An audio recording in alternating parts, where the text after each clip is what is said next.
Welcome to the Weekend Outdoorsman podcast, where our mission is to keep traditions alive, fueled by a passion for the outdoors. Whether you're a bow hunter, fisherman, or just love the outdoors, then this is the podcast for you. Our aim is to help inspire you to keep any traditions you may have alive, as well as create new ones. Any moment can be a learning experience, so we hope that you'll learn as much as we will through the guests we bring on here. Hopefully we can bring you the right information that can help you seal the deal on that big bull, buck, or whatever game you're chasing. So sit back in traffic, the office, or on the way to a hunt and enjoy.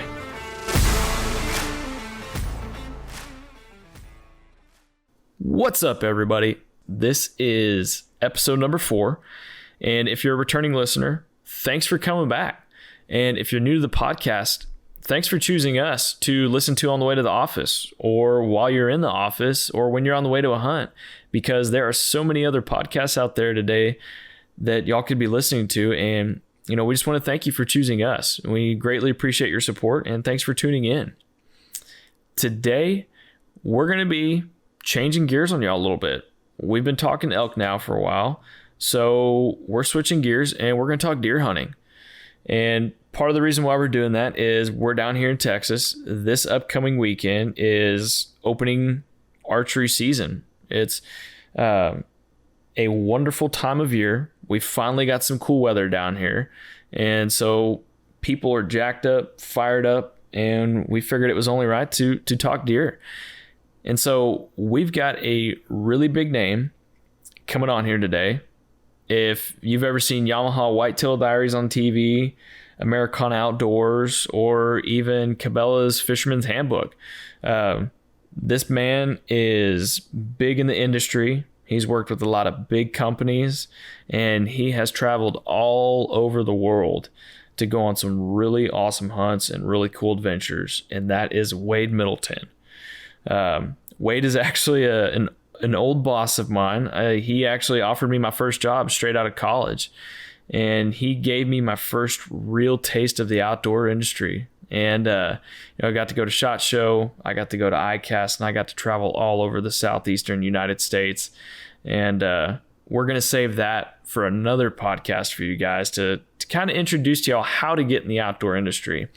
But today, we're focusing on deer.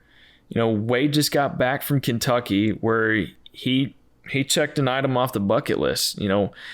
Wade has been a huge bow hunter, and one of the things he's been wanting to do is get a giant buck that's still in velvet, and he was able to do that this most recent fall. He shot a bruiser of a buck in velvet, and so we're going to talk that hunt with Wade. We're going to talk tips and tactics. We're going to talk stand placement, and we may even go down a couple rabbit holes with Wade. Who knows? Wade and I have been friends for quite some time now, and I always go to him for advice when it comes to the industry. So who knows where this one will go? But if you're a deer hunter, you love bow hunting, then this is going to be the podcast for you. So we hope you guys enjoy. Well, man, Wade, I want to thank you just for taking the time this morning. I know you're busy, especially this time of year. So just really wanted to thank you for hopping on the podcast with me this morning. Absolutely. It's a good way to start out Monday. I had to work anyway at the house and the office, and talking hunting and fishing is a lot more fun. Oh, yeah, definitely. It's always fun talking hunting and fishing. So I've always got something at the beginning of the podcast I like to start out with that we call thin ice. It's just kind of like a quick icebreaker. I know you and I already know each other, so just kind of for the listeners, but it's just kind of a quick rapid fire. We've got 5 questions for you. Think you're ready for it? I'm always ready. Fire away. All right. So real quick, hunting or fishing? Oof. It's got to be seasonal, Will. I can't pick one. I've never been able to pick one. I can't pick one. Damn, it's seasonal because it's here. It's deer season, and then of course, once the spring rolls around, it's turkey and bass fishing. That's right. I'm never gonna pick just one. I don't want to be pigeonholed. Next one then pertains to hunting: bow or rifle?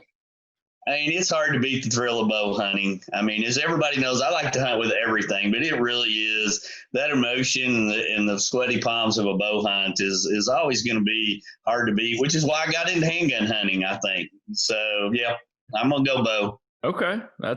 I'd probably have to answer right there with you the same thing. Yeah. Next one. What is something super important that you've realized you've left at the truck as soon as you sat down in the blind? A release, my bow release. With you one time when that happened, actually, wasn't I? Yeah, I carry two. I've always got one in my backpack that I don't ever take out. So yeah, no, it's going to be the release. I think that's right. I think that was the first time I'd started filming you or something. And it's you get to shooting around the camp or wherever you're shooting at, and you take it off and you lay it down. And I try to always put it on my bow. I try to put it on my stabilizers where I like to keep it, but I don't know. As I've gotten older, it's like losing my keys. I lose my keys every day. So yeah, it's gonna be the bow release. I'm right there with you. I know when we went elk hunting last year, I've got one of those thumb releases, and you don't have it wrapped around your wrist. And I put it in my pocket, my zipper pocket. And I think every 2 minutes I was sitting there feeling it like, is it there? Is it there? I can see that. All right. Next one for you. Biggest bass.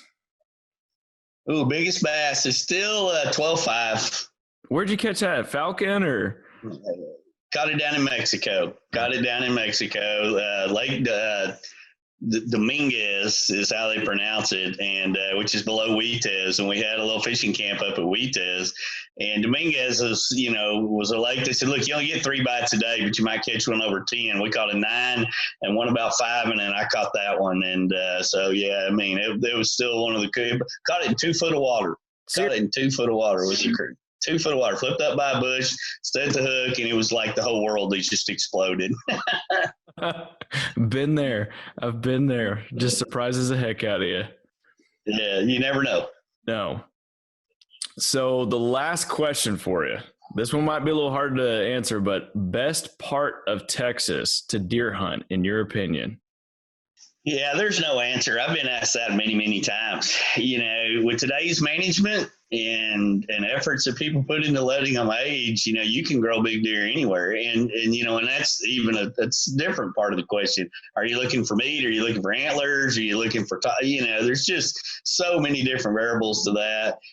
As you know, I'm real fond of the Del Rio area because there's a lot of deer out there. If somebody makes a mistake or you want to let a kid shoot a 2-year-old 8-point for his first deer, there's going to be 20 more of them typically coming out of the bushes behind it. Don't kill the biggest ones out there, but you can take a lot of deer. And then you can argue the South Texas brush and, the hill country now with all the mega ranches of people building high fences. So, I mean, the whole state's pretty good. This is true. Everything's bigger in Texas, right? Yes, it is. I mean, there's just too many options here. And like I said, Texas has created its own world for deer hunting. And because of that, they grow big deer everywhere. Mm-hmm. It really has created its own little world. Just when you look at the bigger scope of things, like I know I've seen you go to Kentucky and just other places to deer hunt. It's seeing how different those operations are, just how different states are compared. Yep. It's a wide spectrum. It is. Kansas last year, we were hunting alongside a national refuge, a waterfowl refuge, actually, and the deer were coming into soybeans to feed. And then I go to Kentucky a lot. I really enjoy Kentucky, Wyoming. I've hunted so many different states, but Texas is its own industry, its own uniqueness out of it. And as most people know, I'm going to say about the end of October, I generally don't leave Texas for about 60 days, and we just deer hunt in and around our areas. And there's a reason why so many people want to come here. You see so much game when you're here. A ton. Yep. A ton. I want to see things. I don't want to sit in a tree for 9 days and only see one deer. That's not fun to me. I mean, I feel like I'm on the same fence as you, but on the same side of the fence as you with that. Of course, I think one day down the road, I'd like to go experience that. Like up in Ohio or Illinois, give that a shot one day. But I think that's all I'd want to do it just for a few days, and that's that. Yeah, it's something that if you love to hunt, and I know you do, you got to go do. In Kentucky, in Kansas and Wyoming and all the places, I try to do 3 or 4 big whitetail hunts a year. But I really strategically think them out on where I want to go, kind of based on a bucket list off of all of them. And, and I've hunted Ohio and I've hunted Wisconsin, Michigan as well. And you go up there to be cold, honestly. You go up there to experience a different type of hunting, big cold type conditions and the snow and the backdrop and the dreams of a 300-pound whitetail coming crashing out of the brush. I mean, it's more about that experience and just to experience that than it is necessarily taking one. Yeah, exactly. Yeah, it gives that. I know growing up, I watched a lot, watched you as well, but then other guys just sitting in those tree stands. So I always kind of had that dream to do that one day. Yeah. Yeah, it's pretty up there. And, you drive around in that farmland and it's all those little rolling hills. And when I'm driving around, I'm the world's worst about daydreaming. I'm looking, man, that would be a great place to set up a stand or go duck hunt, or I wonder how many fish are in that pond. And so when you get in that country and you get off in those rural areas, you quickly can see why those deer get so fat up there. I mean, they've got groceries everywhere. It's not like our food plots down here that might die. They've got stands of corn everywhere. Yeah, they got food, soy. I mean, you name it, they got it everywhere. They do. Well, Wade, I know some of our listeners, they may not know who you are. So I was kind of hoping if maybe you give a quick chance, just kind of give some of the listeners a 30,000 foot view of just kind of who you're from and kind of how you got started in the outdoor industry. Absolutely. Of course, I was a little kid, 10 years old, that wrote letters to guys like Jimmy Houston. That was my idol. He was from Oklahoma, and I just always looked up to him all the time and thought, man, that'd be so cool to do that. And that's all we did as kids. I skipped every imaginable day that I could to go hunting and fishing as a kid. And when I went to college, I was going to be a game warden, but that didn't work out real good because you got to go to class. and I kept skipping school and going fishing. So that was just my passion. And I took a kind of a left turn, joined the military, but that led me to San Antonio eventually. And I replied to a little short help wanted ad, wanted part-time hunting and fishing guides. And it was at the old 777 ranch. Oh, yeah. And I went to work out there and I met all these TV guys, and it just kind of expanded, my horizons and backdrops and understanding in it. And was fortunate enough to start working actually with Alan Warren back when Alan was in the outdoor industry. And then I went to work for Carico, 25 years ago. I don't even know how many years ago. It seems 25. I had no gray hair back then, Will. And, and as things went on, everything just expanded. And now, we've got several TV programs, Whitetail Diaries, Fisherman's Handbook, Fishing and Hunting Texas, which is really where I got my start. Deer Gear. We do the college bass fishing tournament. We help produce a lot of other things, but it's still to this day, with all of those titles and all things we get to do, I still just love to go hunting and fishing. Like I said at the beginning, it's seasonal. I want to shoot the does on the 1st of September. I want to climb tree stands in October. I want to be in ground blinds in December. I want to go rattling on the rut. But as soon as it warms up, I want to go shallow and catch spawning bass. I want to chase the white bass, catch some crappie, catch some redfish. So, I just love it all in the outdoors. I'm right there with you. I am right there with you. I know pretty much as soon as January hits, I'm ready to go hit up lakes. I'm ready to go chase them. Yep. And then when summertime rolls around, of course, shooting the bow in the afternoons or in the mornings, getting practice in, but I want to go get out on the lake. That's my thing.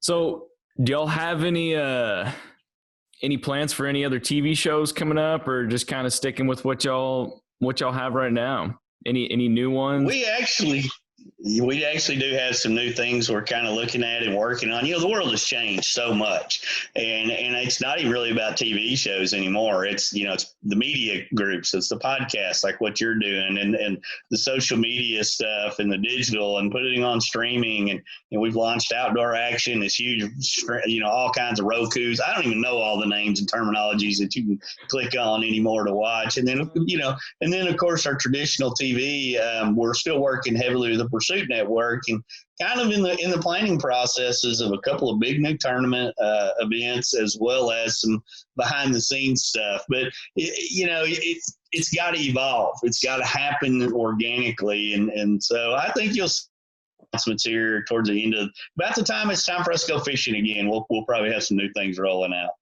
Should be fun.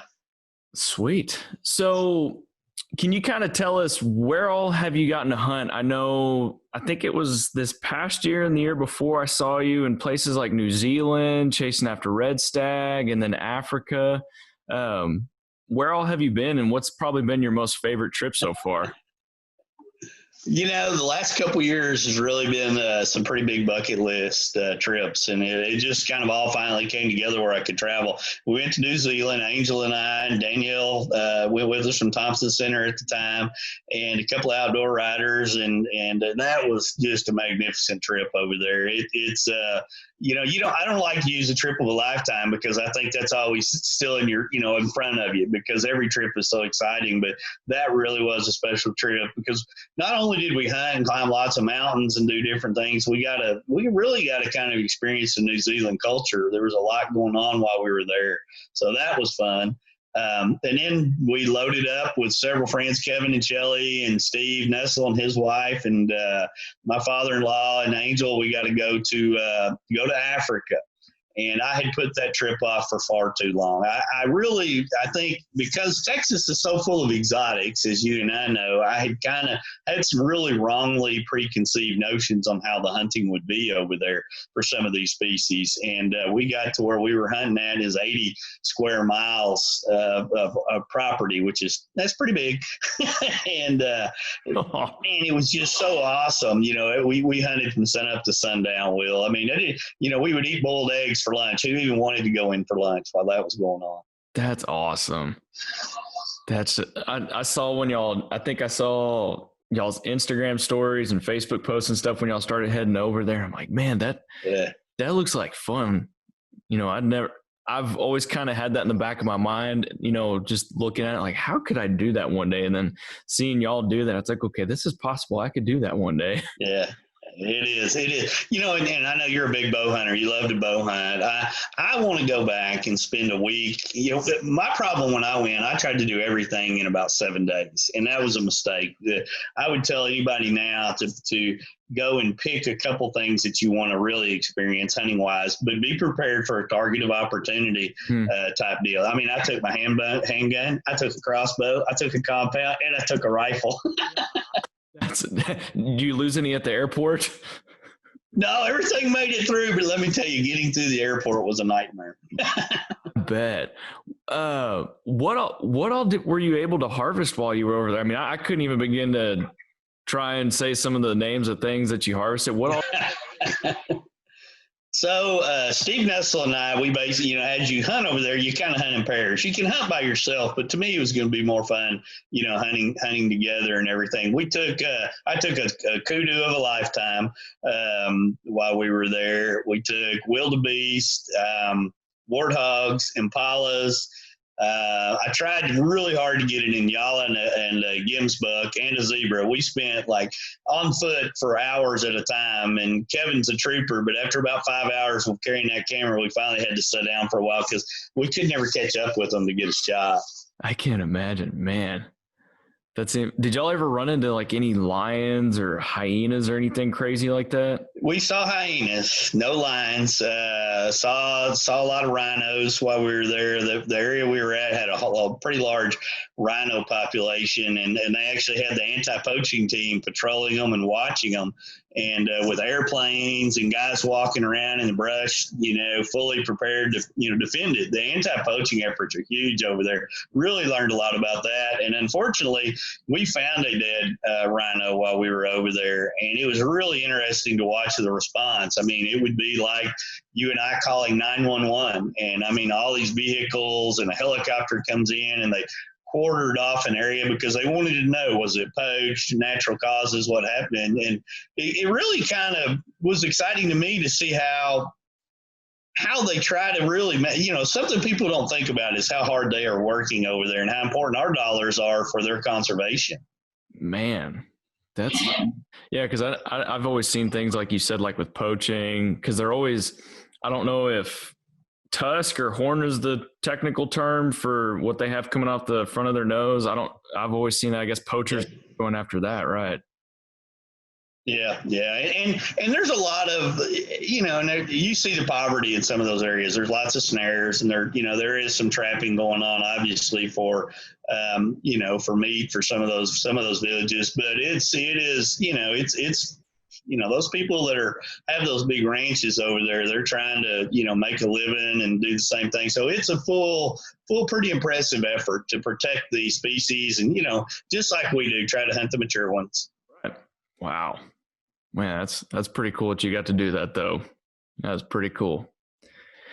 So I guess we can kind of, part of what I wanted to bring you on for today was to kind of talk more Texas hunting, Texas deer hunting in general, and archery season. And so I wanted to find out from you, I got to spend opening morning with y'all before. What does opening morning of season mean to you in Texas? What does that mean to Wade?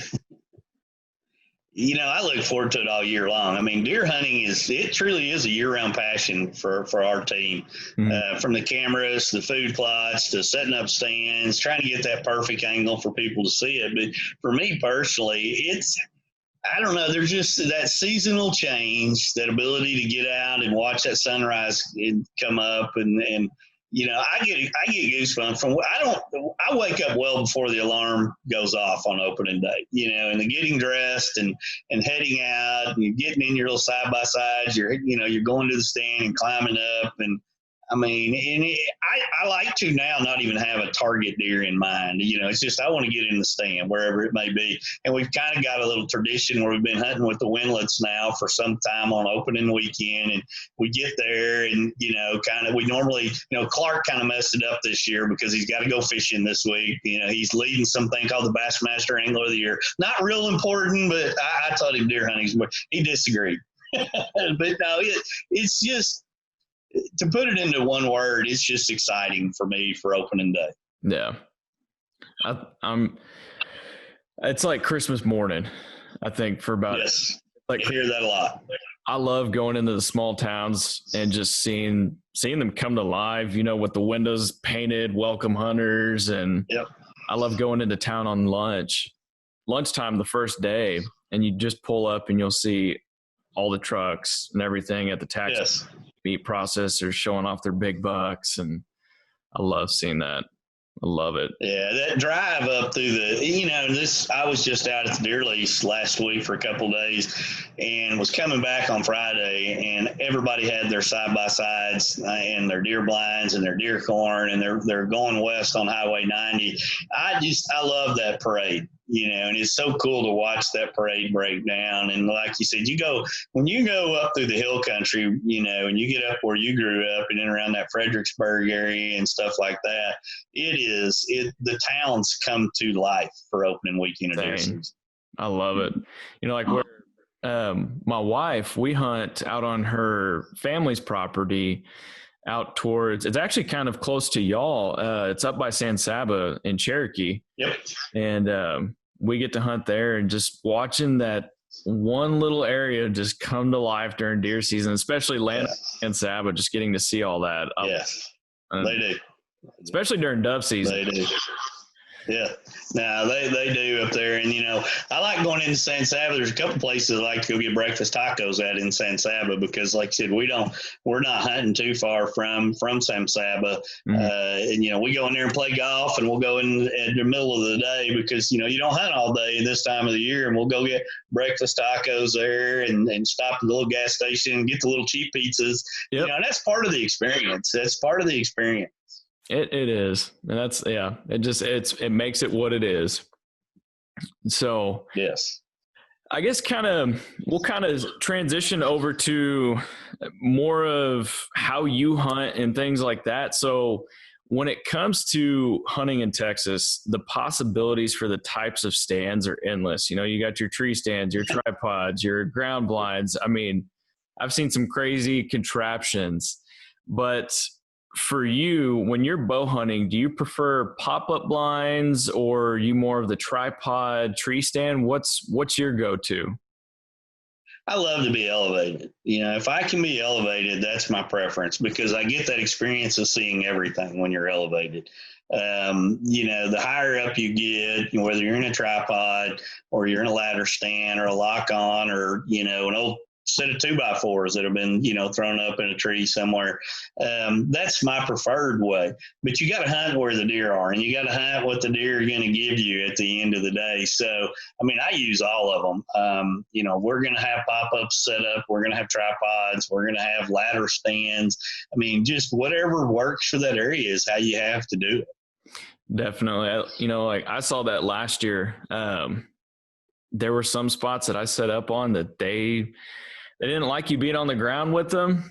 Other spots, they didn't care at all. But some of them I had to get up in a stand just to get out of their way. And even in a couple. And until you hunt it, you don't know. Yeah, exactly. I think there was one spot I was sitting on a transition area from bedding to food plot to another feed area. And I thought had a big old oak tree that I'd put a nice muddy tree stand up in. They did not like it. And as soon as I put a pop-up blind in, it just seemed like they swarmed in there. I don't know if because my scent was swirling around in there or what was going on. And I like those failures. They tell you that you don't know everything, usually is what it is. I was just kind of like, all right, well, let's go. Let's do it. Whatever we got to do. Yeah. You're talking go where the deer are. I got to work for you, I kind of got to see how your mind worked and your thought process on putting stands in certain spots. And so when you're looking at new spots to potentially put a new blind in or whatever it may be, what are things you look for? Do you look for close proximity to bedding areas? Are you looking for water? Are you looking for food? What are you looking at first before you go and just dump everything in there? I want to be able to create, the first thing in my mind is where's the sanctuary going to be? Where are they going to come from? Because, we can create the food source. We can either build a food plot, we can put a protein feeder out, we can put a timer feeder out, blocks, whatever it may be. But where is that bedding area? You can remember the old killing tree area. We had that long stretch of stuff down there, and it's like, don't drive that way. I'm not throwing you and Cody under the bus.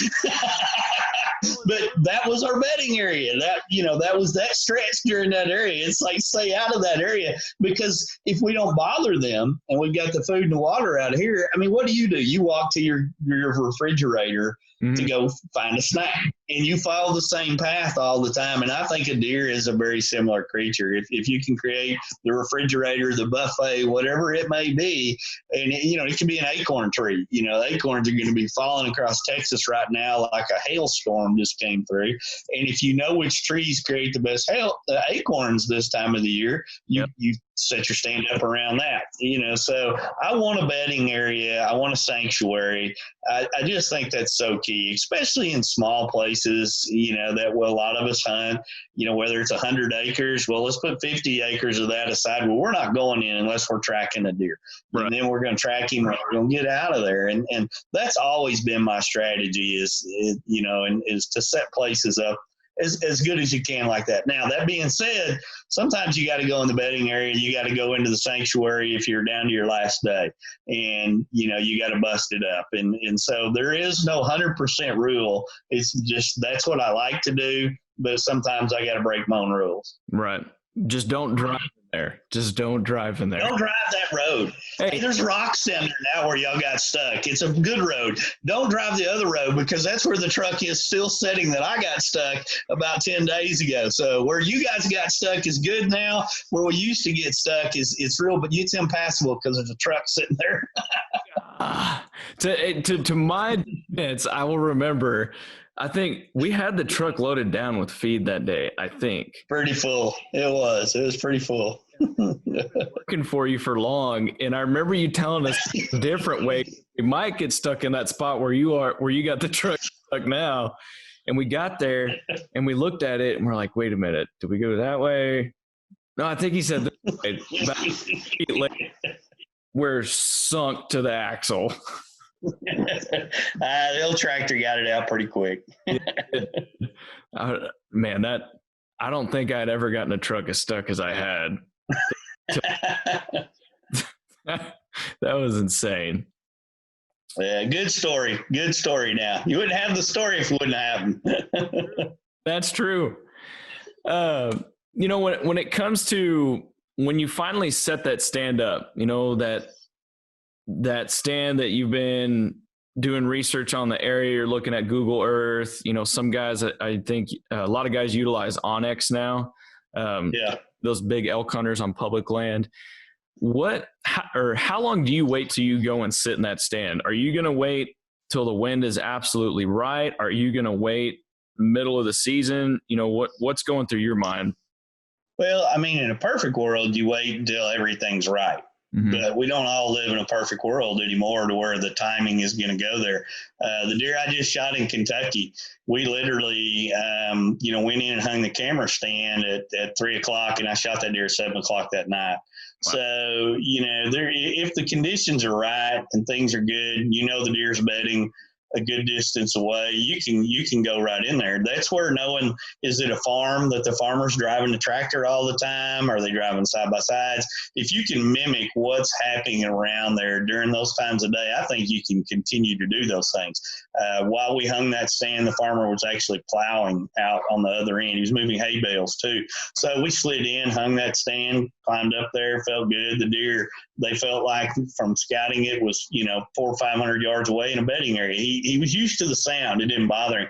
You do that someplace where there is nothing there, and you go walking in that strip that we've got there on that place there we're talking about, they're going to blow out of there, and they're not coming back that evening a lot of times. So you just got to kind of know the ground and make a decision and go with it. Gotcha. So that deer that you shot in Kentucky, that's kind of, I know you love, I think that's been a big bucket list item for you, is shooting a big velvet. Yes. Can you tell me a little bit about that story for you? I mean, congrats on getting that big guy, by the way. Thanks. Yeah, no, it was, I've always wanted to hunt a place in the first of the season to hunt big ones in velvet. I just think a whitetail in velvet is one of the most majestic animals there is. And there's a small window in a lot of these states that you ever even have a chance. So about 4 years ago, I started going to Kentucky. The first year over there, man, I mean, I hadn't been in the stand like 30 minutes, and this giant 140 class inch 8-point comes out 17 yards. I'm ready to shoot him. But as you know, in the camera TV world, the cameraman's got to see him. Kevin can't see the deer. I mean, there's one tree blocking Kevin. And I'm like, man, didn't go down. But, that was a great adventure. And then we hunted 2 or 3 more days, didn't see anything. The next year, I fell in love with a big 10-point, and I never saw him, so I went home empty-handed. And in the third year I went there, I made a bad shot. I shot low, grazed the belly of a really good deer, and it just continued to stoke the fire. And so this year, I knew we didn't have it about 3 or 4 day window because the season started later this year that they would be in velvet. And the first 2 days we didn't see anything. And then was working with the outfitter over there, George Cummings from Salt River. And man, he's like, we got to move you. He said that there's a field of soybeans and these deer are piling in there. And we moved over there, climbed up the ladder. So wind couldn't have been better. It was shady. And they said, look, you be looking towards those trees the last about 30 minutes. He said, that's the bedding area. And they're all going to work down this creek. They're all going to come across there. And I mean, it was like 30 minutes of daylight left. It's coming across that hill was one of the most majestic sights I've seen. And I looked back on my Garmin watch at the heart rate, and you can see it start going up, which is cool at this point. I mean, because I'm like, man, I've done this a long time. It took 30 minutes to get a shot on that deer. He came in, kind of worked around the feed source. My hands are sweating. My knees are shaky. I can't move. And he finally turned broadside. We didn't have it about 3 minutes of camera light left. And I was shooting a lighted knock. And, man, I mean, I saw it. I heard the sound, and the arrow stayed in him as he ran over the hill. And that's a shook. I mean, I was like the 10-year-old kid that first started trying to learn how to deer hunt again. And I mean, I can get goosebumps right here talking about it. I mean, it was still a big deer in velvet. I mean, it was just a great experience. Yeah, I think I saw on Instagram or somewhere y'all had started posting stuff because I know you'd been going after one for a while. And Yeah. that was a huge deer. Have you scored him yet? Yeah, they scored him over there, and he was right at 160. So he's a couple inches shy there, but I mean, he's a perfect 10. It wouldn't have mattered to me if he was 130 the way that moment went down, because I mean, I got to watch him come across those soybeans from about 200 yards, and a couple other little bucks and does were milling around in the area, and just. I mean, I had 18 days of hunting, tied up in trips to Kentucky, because you only hunt the evenings over there. You don't hunt in the morning because those deer are bedded so close. And, and I had every sense of emotion going into it. And I was good. I mean, if I don't kill one, I don't kill one. But it was total meltdown after I didn't get that deer. So, man. Well, congrats on that big buck this year. Thanks, sir. Awesome. Thank you. So to kind of go back to more cover back on the how-tos of hunting and things, do you let wind play a big factor? I know you kind of say sometimes you can't control it, but sometimes you have to go into that stand. Other times you try to stay out of it the best you can. And if you're going in, are you spraying down in scent spray? I think you got me hooked on the Conquest scent sticks. Yeah. Stink sticks. And yep. No, you're big for that. Do you spray down, or what do you do? Yeah, I keep all my stuff. Of course, Angel, as you know, she's going to cook all day and burn every candle in the world at a hunting camp. So I've gave up fighting that fight. So all my clothes stay outside, and I wash them religiously with non-scented stuff, and I keep them in bags, and they stay in a tub and the whole 9 yards. And I do use the Evercalm. Huge believer in the Evercalm, and I've got the sticks that I'll put out as well. And you can cheat the wind a little bit, but it really depends on the location. The more you travel and hunt in different places, you can kind of you evolve as a hunter. Mm-hmm. So in Texas, so many places, the cattle rancher, the border patrol guys are driving around where I'm at. We've got pipeline construction going on. There's always something in a lot of those areas. So sound, scent, and trucks driving by aren't is going to bother them as much on, say, our deer lease that we've got right here, as you go to San Saba, where there's nobody out there on that property at all year long. Then all of a sudden you go tracing through there with your brand new boots, or your boots with diesel on the bottom of them that you filled up, and you stopped and got a chili dog at Sonic or whatever.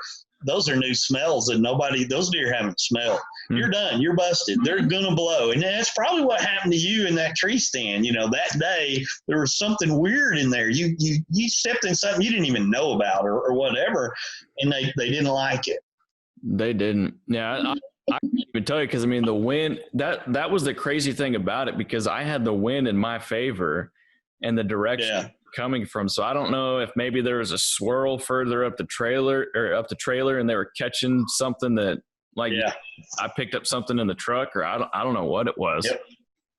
Well, and I've seen it as simple as, we were at that very first encounter in Kentucky. We to keep the scent down and the noise down, they kind of just say, hey, go down this trail, look for this tree, here's your stand. And that's the smart way to do it when you're getting a lot of people in. There's less communication. So we're walking in. Well, we kind of jogged off the trail about 20 yards and crossed a little bit of coastal field. And I had my rubber boots on, but Kevin didn't. He had leather sole boots on. And several does came by, and the exact places that Kevin stopped and walked, they sniffed right there, turned and left. And it's also what caused that 8 point on that hunt to put his nose down and turn and left. And that was the best, from Kevin's standpoint, he'd never seen that. And he's like, well, I got to get rubber boots. And that's why rubber boots are so popular in those situations, because you're not going to leave a scent trail. And that's part of that evolution. So you've got to play scent, you've got to play wind, and you've got to keep it in your favor. But there are times you can cheat it. No doubt about it. Those places, like I talked about before, that have a lot of traffic on there. And if you're a rifle hunter and you're hunting a couple 300 yards away across the big oat field, you come in the southeast corner and the wind's out of the southeast, there's little chance that deer 200 yards away in that oat patch is going to bust. He's not coming from that direction. Yeah, I've definitely seen that. Just I think rifle hunting you can get away with a lot more, but when it comes to archery, Yes, you sometimes can't. yes, sometimes you can, but I'd say 95% of the time you're not going to get away with your scent. Yeah. And this past year, I got to go elk hunting on public land in Colorado. We did over the counter tags DIY, and the thermals, the way like elk hunters don't even wear scent killer or anything. That's the one thing I learned. And wind is such a huge thing. Like we carry those little puffer bottles around, and we're constantly checking to see, are thermals going up the mountain? Are they coming down? Because elk are super particular from what I've learned. Yeah. In every situation, that's what's so great about it. You go on these different adventures and you go to these different locations, like you're talking about. You want to go north sometime.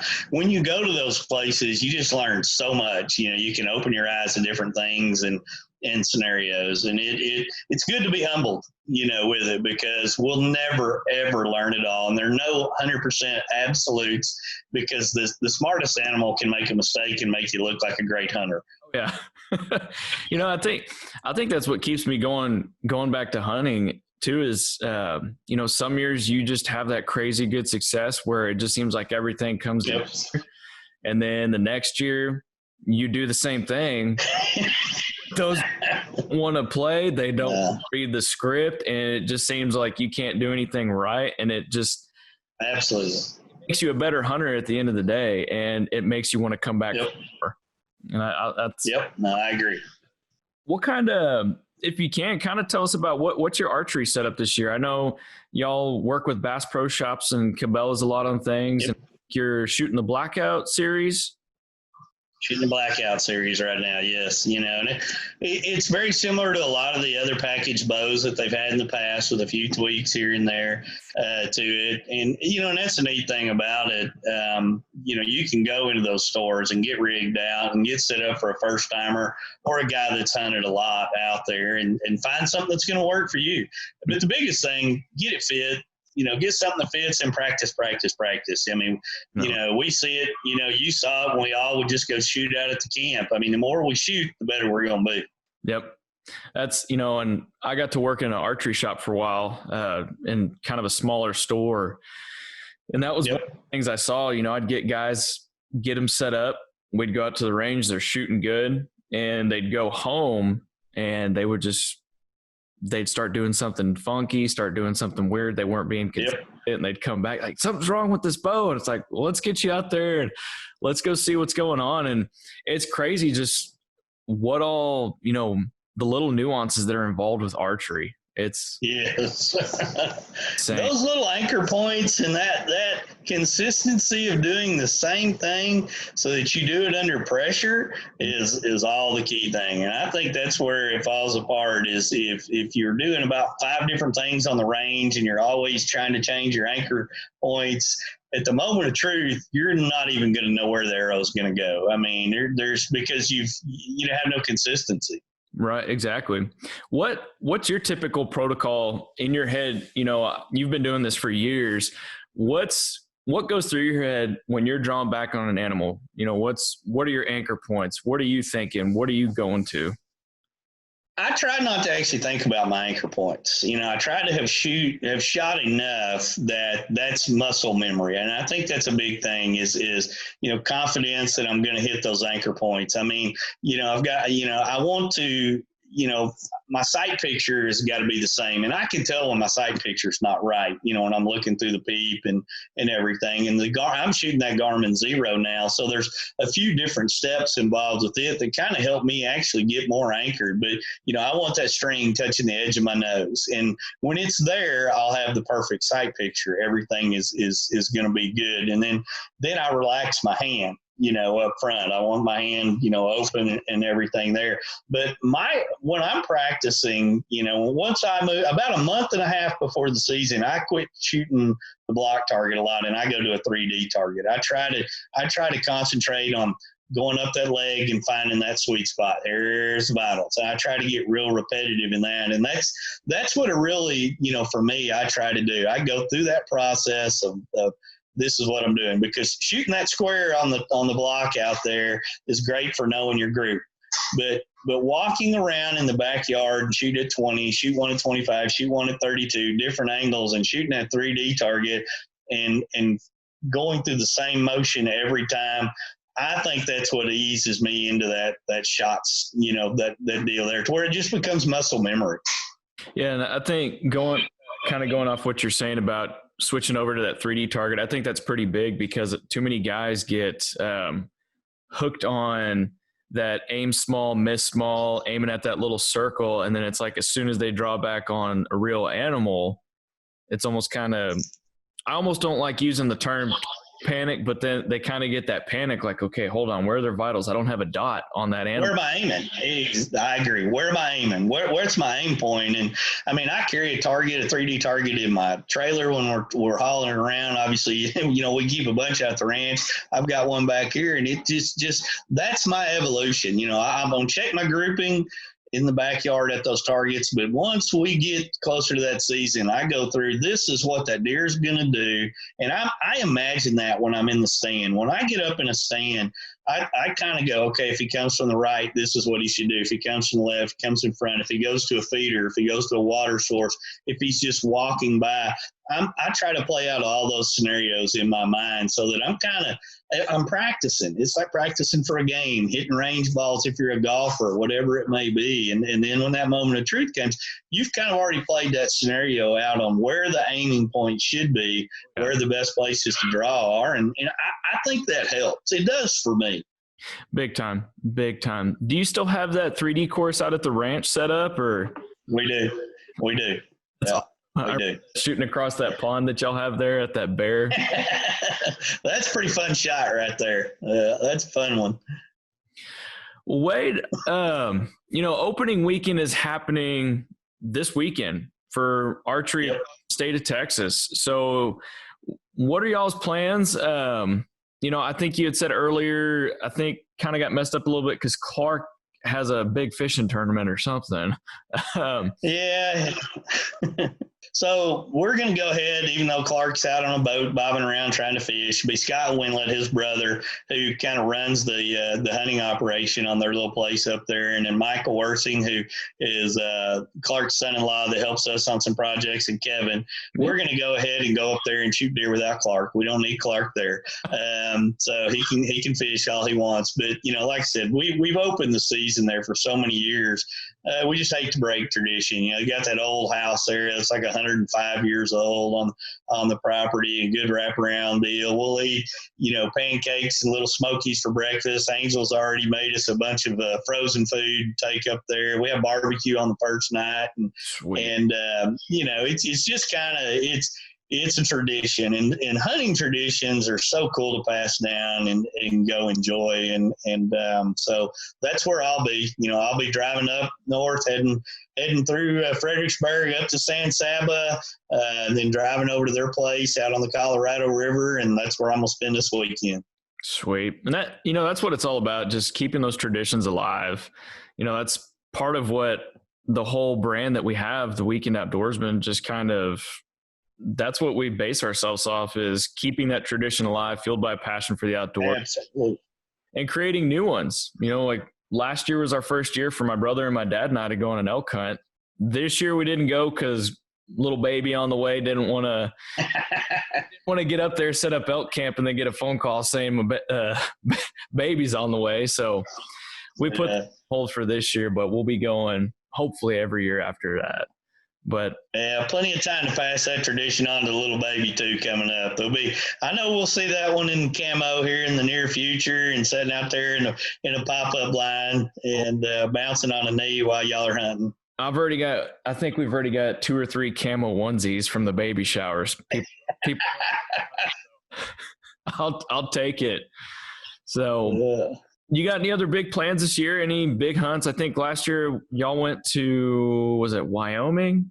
if I'm not mistaken. We did Wyoming, we did Kansas. I think I'm probably mostly going to hunt Texas in November and December. I've got some chances for Oklahoma coming up in November, but I think we're with all the things that are going on, and I haven't really let it affect me on my decisions. But I think the way that our season's gonna pan out, I think we'll probably do a lot in Texas in November. Kind of flip a coin late November for do we go hunt someplace else, and then we'll go from there in December. So we've got a lot going on in and around Del Rio, up there in Central Texas. Got a couple things coming up in South Texas as well. Sweet.